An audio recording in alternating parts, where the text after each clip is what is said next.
पत्रकार योग कल्याण समिति आप सभी पत्रकार साथियों की समस्याओं को लेकर दिन रात कार्यरत है। किसी समस्या के लिए पत्रकार योग कल्याण समिति को अवगत कराएं।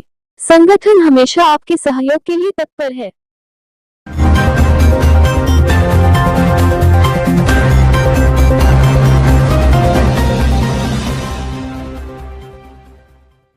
चंपई सोरेन जेएमएम को अलविदा कहने जा रहे हैं और इस बात के संकेत उनके ट्वीट से मिले।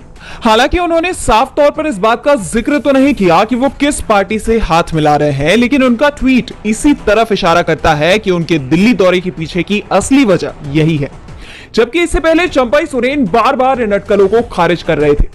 ऐसे में उनके इस ट्वीट ने जानकारों के कान खड़े कर दिए हैं। अपने लंबे चौड़े ट्वीट में चंपई सोरेन ने बताया कि जेएमएम ने उनका अपमान किया है। उन्होंने लिखा कि कहने को तो विधायक दल की बैठक बुलाने का अधिकार मुख्यमंत्री का होता है, लेकिन मुझे बैठक का एजेंडा तक नहीं बताया गया था। बैठक के दौरान मुझसे इस्तीफा मांगा गया। मैं आश्चर्यचकित था, लेकिन मुझे सत्ता का मोह नहीं था, इसलिए मैंने तुरंत इस्तीफा दे दिया। लेकिन आत्मसम्मान पर लगी चोट से दिल भावुक था। पिछले 3 दिनों से हो रहे अपमानजनक व्यवहार से भावुक होकर मैं आंसुओं को संभालने में लगा था, लेकिन उन्हें सिर्फ कुर्सी से मतलब था। मुझे ऐसा लगा मानो उस पार्टी में मेरा कोई वजूद ही नहीं है, कोई अस्तित्व ही नहीं है, जिस पार्टी के लिए हमने अपना पूरा जीवन समर्पित कर दिया। इतने अपमान एवं तिरस्कार के बाद मैं वैकल्पिक राह तलाशने हेतु मजबूर हो गया। मैंने भारी मन से विधायक दल की उसी बैठक में कहा कि आज से मेरे जीवन का नया अध्याय शुरू होने जा रहा है। इसमें मेरे पास 3 विकल्प थे।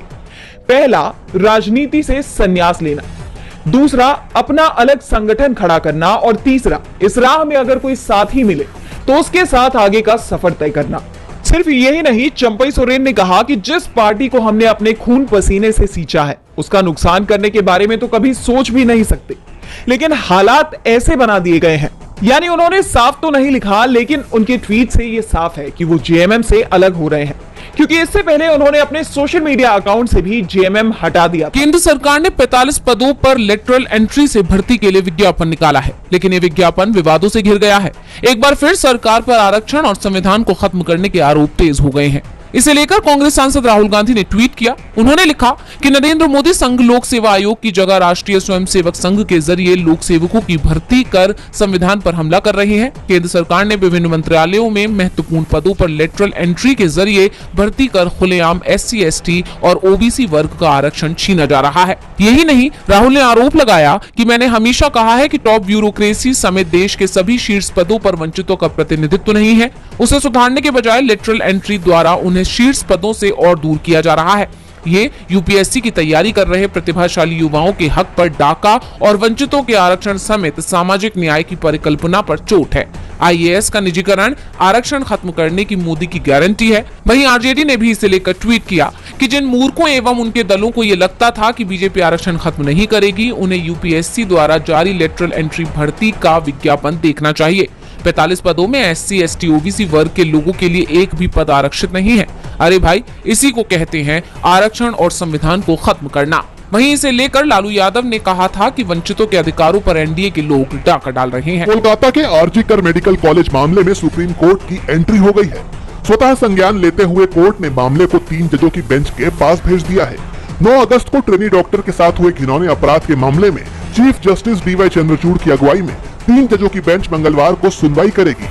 बता दें कि मामले की गंभीरता को समझते हुए सुप्रीम कोर्ट ने यह फैसला लिया है, क्योंकि मामले के चलते कोलकाता में हालात काबू से बाहर होते जा रहे हैं। बता दें कि इस मामले के विरोध में जहां देश भर में डॉक्टर्स प्रदर्शन कर रहे हैं, तो वहीं दूसरी तरफ इस केस में जांच कर रही CBI की टीम ने कई बड़े खुलासे किए हैं। दरअसल CBI की जांच और डॉक्टर के बैचमेट्स के बयानों से पता चला है कि मानव अंगों के अवैध कारोबार से पर्दा उठाने की कोशिशें रोकने के लिए पीड़िता को रास्ते से हटाया गया था। ऐसे आरोप है कि अस्पताल में मानव अंगों की तस्करी का रैकेट बड़े लेवल पर एक्टिव है और कई सालों से चल रहा है। मिली जानकारी के मुताबिक ये भी आरोप है कि मेडिकल कॉलेज में लंबे समय से सेक्स और ड्रग रैकेट भी चल रहा है।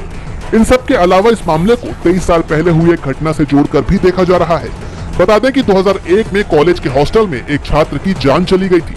इसी के साथ एक राजनीतिक पार्टी के सीनियर नेता ने दावा किया है कि उनके पास डॉक्टरों के एक व्हाट्सएप ग्रुप के स्क्रीनशॉट्स हैं, जिससे अस्पताल में सेक्स और ड्रग रैकेट का पता चलता है।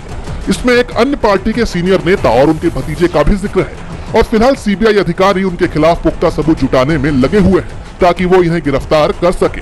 वहीं इस मामले में कोलकाता पुलिस ने बीजेपी के पूर्व सांसद लॉकेट चटर्जी को भी पूछताछ के लिए बुलाया है। उन पर आरोप है कि उन्होंने पीड़िता की पहचान उजागर की है और जांच को लेकर गलत जानकारियां साझा की हैं। हरियाणा में विधानसभा चुनाव का ऐलान हो गया है, लेकिन राज्य में चुनाव से पहले बड़ी सियासी उथल-पुथल देखने को मिल रही है। जेजेपी के मुखिया दुष्यंत चौटाला की परेशानी कम होने का नाम नहीं ले रही है। जननायक जनता पार्टी यानी जेजेपी में भगदड़ मच गई है। करीब 4.5 साल तक बीजेपी की गठबंधन सहयोगी के रूप में सत्ता में साझेदार रही जेजेपी के 6 विधायक पहले ही पार्टी छोड़ चुके थे और अब एक और विधायक ने पार्टी से इस्तीफा दे दिया है। यानी जेजेपी के 10 में से 7 विधायक पार्टी छोड़ चुके हैं। सिर्फ 3 विधायक ही दुष्यंत चौटाला के पास रह गए हैं। जेजेपी को पिछले 3 दिन में सबसे बड़े झटके लगे हैं और पार्टी के 5 विधायकों ने पाला बदल दिया है। जिन विधायकों ने पार्टी का साथ छोड़ा उनमें देवेंद्र बबली, अनूप धानक, ईश्वर सिंह, रामकरण काला और जोगीराम सिहाग का नाम शामिल है। बताया जा रहा है कि ये सभी विधायक पार्टी से नाराज चल रहे थे। ये ऐसे वक्त हुआ जब पार्टी चुनाव की तैयारी करने में जुटी हुई है। कहा जा रहा है कि जेजेपी के 7 विधायकों के इस्तीफे के बाद ये डैमेज अभी रुकने वाला नहीं है। आगे और भी नेता पार्टी छोड़ सकते हैं। खबर है कि इस्तीफा देने वाले रामकरण काला, देवेंद्र बबली और ईश्वर सिंह जल्द कांग्रेस का दामन थाम सकते हैं। ये जेजेपी के लिए बड़ा झटका माना जा रहा है, जिसका नुकसान जेजेपी को विधानसभा चुनाव में देखने को मिल सकता है। जम्मू कश्मीर में चुनाव आयोग ने इलेक्शन की तारीखों का ऐलान कर दिया है। जम्मू कश्मीर में विधानसभा चुनाव होने जा रहे हैं। ऐसे में सभी सियासी दलों ने अपनी अपनी रणनीति बना ली है। कांग्रेस जम्मू कश्मीर विधानसभा चुनाव के लिए नेशनल कॉन्फ्रेंस यानी एनसी और पीडीपी से गठबंधन कर सकती है। कांग्रेस ने कहा कि गठबंधन बनाने का टारगेट बीजेपी को हराना है। इसके लिए समान विचारधारा वाली पार्टियों को साथ आना होगा। कांग्रेस महासचिव गुलाम अहमद मीर ने कहा कि एनसी और पीडीपी के लिए राज्य का मुद्दा व्यक्तिगत मुद्दों से ऊपर होना चाहिए। इंडिया अलायंस नेशनल लेवल पर बना है। जम्मू कश्मीर में भी तीनों पार्टियों को मिलकर चुनाव लड़ने की जरूरत है। तो वहीं उमर अब्दुल्ला ने कहा कि विधानसभा चुनाव के बाद जम्मू कश्मीर विधानसभा में उनकी पार्टी अपने पहले काम के रूप में क्षेत्र से राज्य का दर्जा और विशेष दर्जा छीनने के केंद्र सरकार के फैसले के खिलाफ प्रस्ताव पारित करेगी। उमर अब्दुल्ला ने उनकी पार्टी के सत्ता में आते ही आर्टिकल 370 वापस लाने की बात कही है। इसके साथ ही अखिल भारतीय महिला कांग्रेस की प्रमुख अलका लांबा ने जम्मू कश्मीर में विधानसभा चुनाव के लिए पार्टी के अभियान की शुरुआत की। उन्होंने कहा कांग्रेस अध्यक्ष मल्लिकार्जुन खड़गे, राहुल गांधी और प्रियंका गांधी सितंबर में चुनाव प्रचार के लिए जम्मू कश्मीर का दौरा करेंगे। कांग्रेस के ऐलान से बीजेपी में हलचल तेज हो गई है। चुनाव की घोषणा के बाद सियासी पारा लगातार हाई होता जा रहा है।